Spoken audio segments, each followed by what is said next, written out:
There's a theology that they parade around called 7 mountains, that the church must take over entertainment, take over politics, take over government. And that is why the confusion that happened during the election happened. That confusion exposed the church. All these false prophets that paraded themselves all over Nigeria, they started by saying Tinubu will not win. Then after they declared him winner, they now say he will not be sworn in. They now say on the day of swearing in, he will be arrested. And Obasanjo has prepared soldiers to take over government. Nonsense. Even their minds is corrupted.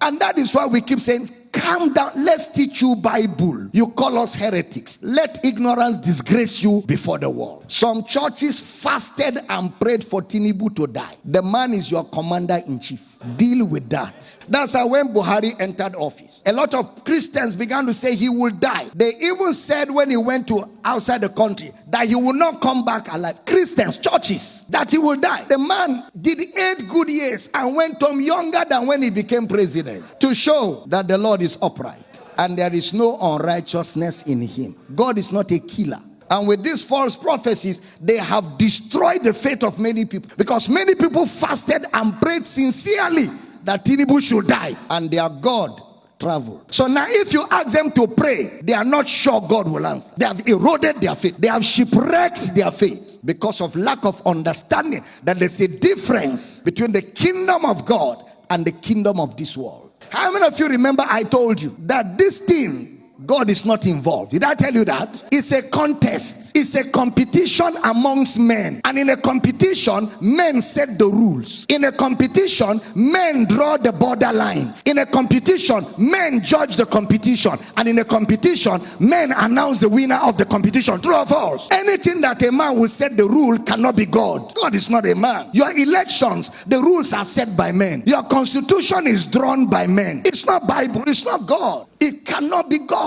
God does not install presidents. God does not install presidents. Men vote who should rule them. There's a process that is set by men, and men will determine who wins, and men will announce. Didn't you go to school? It is called a democracy. What is a democracy in social studies? Government of the people, for the people, by the people. How did you bring God in? The government of God is a theocracy. You didn't hear what I said. The government of God is a theocracy. That is God's government over his people. There is no theocracy anywhere in the world. It is democracy all over the world. That is why preachers in America kept saying Donald Trump will win, and kept saying it. In fact, one woman of God was on television praying, oh God, send African angels to come to America and make Donald Trump win. Look at caricature, disgracing themselves, men and women of God, embarrassing themselves before the world, before unbelievers, before other religions, making a caricature of themselves, allowing themselves to be overtaken by lust, ambition, and greed. All of us want Nigeria to be better, including myself. I want a better Nigeria. I want a great Nigeria. I want us to have the best of government. I want us to have development. I desire it so greatly. But it can never be the kingdom of God. It can never be. It is still the kingdom of men. It is still operated by men. And anything that men do can never be perfect. Anything that men are involved, anything that it is orchestrated by men, within the boundaries of men, it can never be perfect. Somebody even said that if Tinubu becomes president, we should amputate his leg. He said, amputate my leg.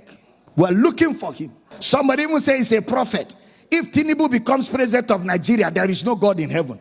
Look at that charlatan. That's a charlatan. That's what? A charlatan. Some churches, even pastors, stood on the pulpit and said, vote for this man. This man is the will of God. Let's fast and pray. How can a pastor be partisan?